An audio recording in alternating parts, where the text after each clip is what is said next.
ಸಾಮಾನ್ಯವಾಗಿ ತಮ್ಮ ಮಕ್ಕಳು ಓದುವುದಿಲ್ಲ, ಬರೆಯುವುದಿಲ್ಲ, ಓದಿನಲ್ಲಿ ಹೆಚ್ಚಿನ ಆಸಕ್ತಿ ಇಲ್ಲ ಎಂಬುವ ಪೋಷಕರ ಸಂಖ್ಯೆಯೇ ಹೆಚ್ಚು.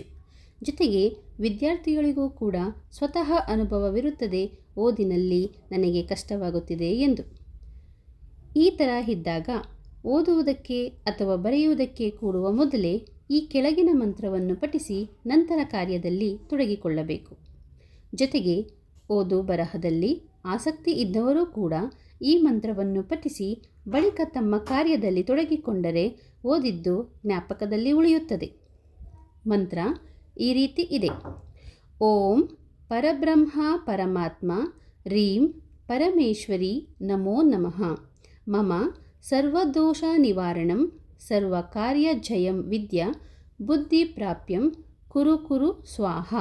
ಈ ಮಂತ್ರವನ್ನು ಪ್ರತಿನಿತ್ಯ ಓದಲು ಮತ್ತು ಬರೆಯಲು ಕೂರುವ ಮೊದಲೇ ಪಠಿಸುವುದರಿಂದ ನಿಮಗೆ ಒಳ್ಳೆಯ ವಿದ್ಯೆ ಪ್ರಾಪ್ತಿಯಾಗುವುದು, ಜೊತೆಗೆ ಓದಿದೆಲ್ಲವೂ ಜ್ಞಾಪಕದಲ್ಲಿ ಉಳಿಯುವುದು.